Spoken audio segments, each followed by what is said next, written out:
wabarakatuh, Ibu Herlina. Waalaikumsalam warahmatullahi wabarakatuh, Ibu Endang. Iya, selamat siang Ibu. Bagaimana kabarnya untuk hari ini? Siang Bu, Alhamdulillah kabar baik hari ini Ulun. Iya, em, sepertinya kemarin kita udah berbincang. Hari ini mau ada yang kita obrolkan, Ibu, tentang apa ya, Bu? Oke Ibu, ini saya mau berbincang sedikit, berdiskusi dengan Ibu mengenai permasalahan yang sedang saya alami di sekolah. Itu saya kan merasa ada kendala ketika saya melakukan piket hari Selasa, di mana saya sering menemukan siswa perempuan yang tidak kooperatif dalam mengikuti pembiasaan di sekolah, seperti sholat duha dan sholat zuhur.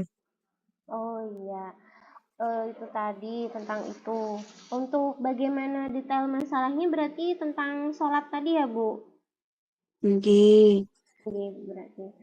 Nah, dengan keadaan seperti itu, jika dibuat skala 1 sampai 10, kira-kira posisi saat ini ada di mana ya, Bu? Untuk keadaannya.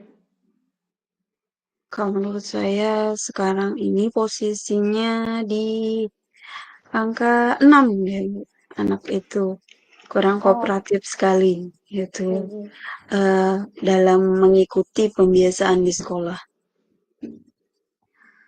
Berarti terus kalau itu kan berarti dari skalanya didapatkan dari skala 6 gitu. Menurut Ibu, apa penyebab permasalahan itu bisa muncul, Bu? Dari mungkin saya rasa sendiri Bu ya, anak ini terbiasa sudah untuk tidak melapor ketika dia memang menstruasi, dia tidak lapor ke meja piket.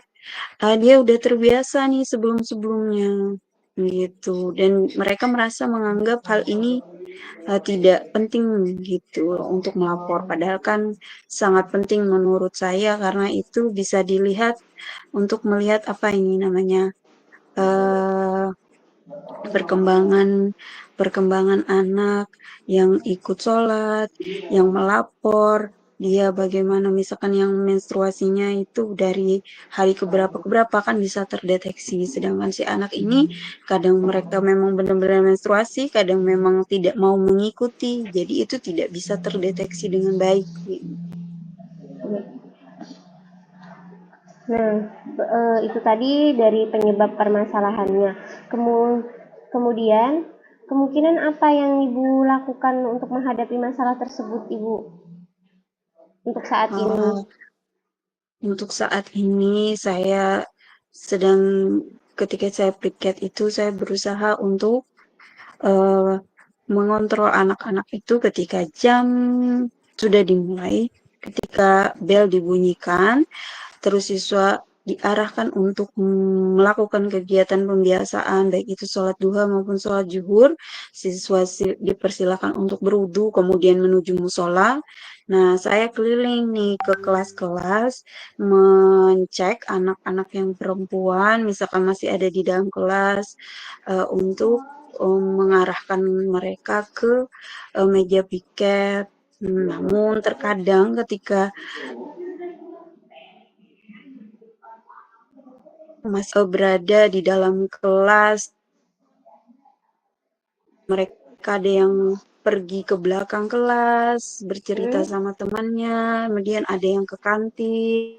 Nah, kalau kita tidak memeriksa itu, maka tidak detail memeriksa itu, anak-anak akan merasa santai mereka duduk di kantin, terus duduk di belakang untuk bercerita-bercerita. Maka dengan hal kita berkeliling itu, anak akan terdeteksi, mereka akan ke meja piket. Nah, di situ diperiksa, nanti akan ditanyakan berapa dia sudah menstruasinya, dan saya lihat juga di catatan di hari sebelumnya gitu. Nah, saya cocokkan kalau Mm-mm. memang misalkan siswanya ini eh, ternyata berbohong, dia akan terlihat dari catatan sebelumnya gitu. Iya, itu tadi udah beberapa beberapa rencana dan atau yang sudah Ibu lakukan kan? Nah, itu tadi udah Oke. yang Ibu laksanakan sekarang ini untuk mengatasi. Nah, selanjutnya rencana strategi yang akan dilakukan nantinya apa, Bu? Selain itu, adakah strategi yang lain selain yang tadi sudah dilaksanakan? Rencana atau strategi yang saya susun untuk berikutnya itu saya masih mikirkan bagaimana saya bisa membangun komunikasi yang aktif dengan guru piket di hari-hari berikutnya untuk tetap melakukan apa ya secara seirama kami melakukan hal yang sama misalkan berkeliling. Kadang guru piket yang di hari berikutnya itu tidak melakukan keliling gitu. Nah, jadi kan ada perlakuan yang berbeda di setiap hari piketnya. Jadi saya berencana, saya berusaha untuk bisa memulai komunikasi ini, tapi saya masih perlu dukungan. Mungkin saya harus ke kepala sekolah dulu untuk menguatkan bagaimana sih ini rencana kita supaya anak-anak ini dalam membangun kesadarannya ketika ada pembiasaan di sekolah dengan kita bersama guru lain piketnya Mm-mm. itu sama gitu loh perlakuannya baik di hari saya piket, di hari berikutnya, di hari-hari lainnya gitu. Oh, Dan tidak iya. hanya pembiasaan mengenai sholat duha dan zuhur saja kan banyak pembiasaan di sekolah. Nah, sehingga setiap siswa itu terdeteksi bagaimana gitu dan catatannya pun harusnya kita perbaiki bagaimana. Kadang ada yang terlupakan catatannya, ada yang enggak gitu. Oh, iya. Jadi strateginya tadi sudah bagus sekali Bu yang disampaikan dan selanjutnya bagaimana dengan waktu dalam melaksanakannya Bu? Melaksanakan strategi tersebut kira-kira kapan? Saya sih berencananya memulainya kemarin itu nanti akan saya usahakan nih akan pertemuan kombel bersama guru-guru di sekolah sehingga kan di sana kondisinya kita juga refleksi. Mungkin juga tidak hanya di kombel tapi di hari-hari biasa ketika kita bicara santai gitu, bicara santai kita membicarakan oh bagaimana nih cara meningkatkan kualitas sekolah kita untuk terutama eh, meningkatkan pembiasaan ke anak untuk anak itu sadar bahwa mereka itu bahwa sholat dan lain-lain itu adalah penting dan mereka Mm-mm. mau mengikuti apapun kegiatan di sekolah itu dengan senang hati, sadar diri gitu. Mereka dengan ikhlas mengikutinya. Karena kan ini untuk kebaikan mereka, bukan berarti kita mengekang mereka tapi untuk kebaikan. Iya, bagus sekali Bu. Berarti dalam waktu dekat ya Ibu pelaksanaannya ya. Oke. Nggih. Nah, setelah dilakukan strategi tersebut, kira-kira posisi berapa nih yang diharapkan nantinya? Dan apa nantinya jika dalam skala 1 sampai 10 Ibu? Saya rasa di skala 8, di angka 7 pun itu sudah merupakan suatu pencapaian ya Bu ya, apalagi kita bisa melakukan ke maksimal. Kita ini adalah karena menyatukan pemikiran tentunya adalah hal yang menurut saya itu adalah kadang agak sulit ya Bu, karena kita juga perlu waktu, perlu pelan-pelan karena tidak semua guru bisa menerima apa yang menjadi pemikiran kita dan belum menurut beliau mungkin belum tentu apa yang kita sampaikan ini benar. Nah, dari itu dari skala ke-6 ke-7 ke-8 sudah luar biasa sekali gitu, Bu. Iya, nggih. Nah, saya itu tadi skalanya ya, Bu, skala yang diharapkan. Nah, selanjutnya Ibu, bagaimana ukuran keberhasilan dan atau harapan dari strategi yang dilakukan, Bu? Ukuran keberhasilan itu adalah ketika menurut saya siswanya dengan sadar mereka tanpa lagi disuruh bisa datang ke meja piket, hanya kita duduk terus memberi arahan dari mikrofon saja tanpa perlu mengelilingi, itu Mm-mm. luar biasa sekali ya Bu. Harapan saya sih sampai seperti itu, siswanya sudah dengan sadar mereka bisa datang sendiri melapor, terus mereka tidak melakukan hal-hal seperti ke kantin, mereka Mm-mm. menghargai teman yang beribadah, mereka melakukan hal baik seperti misalkan membersihkan lingkungan di sekolah gitu. Itu yang saya harap. Iya.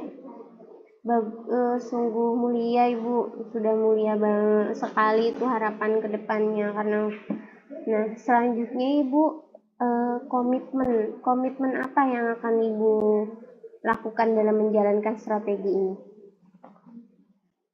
Komitmen saya yaitu saya tetap akan melakukan hal ini supaya siswa-siswa saya itu memiliki kesadaran penuh bahwa ibadah itu penting, mengikuti aturan itu penting. Nah, yang kami lakukan di sekolah ini adalah kebaikan mereka merupakan pembiasaan karena sesuatu hal itu biasa karena terbiasa, bisa dan Iya, terbiasa mereka. iya Bu, benar. Sehingga Ini sehingga Bu, sehingga mereka sebagai siswa tanpa lagi kita suruh, mereka sudah bisa melakukan sendiri. Kan ada anak-anak yang sudah sebelumnya itu sudah terlihat nih ketika lonceng mereka sudah siap. Sebelum lonceng pun ada yang sudah siap anak-anak itu. Nah, itu yang jadi oh ternyata ada juga anak yang sudah siap sekali, ada yang belum. Nah, yang belum ini semoga bisa seperti anak-anak yang sebelum waktunya jadi mereka sudah siap untuk sholat gitu. tinggi Masya Allah, amin amin amin ya robbal alamin.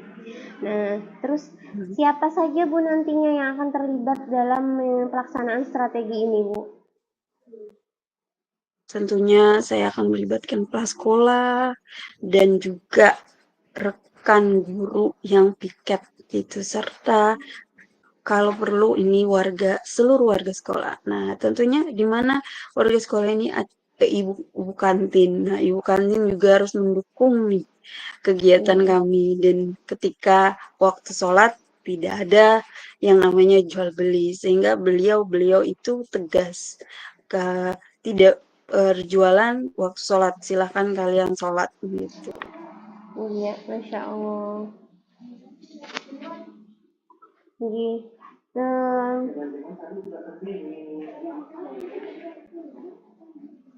selanjutnya kan itu tadi yang terlibat kan Bu. Nah, apa manfaat menurut Ibu? Apa manfaat dari percakapan kita hari ini Bu?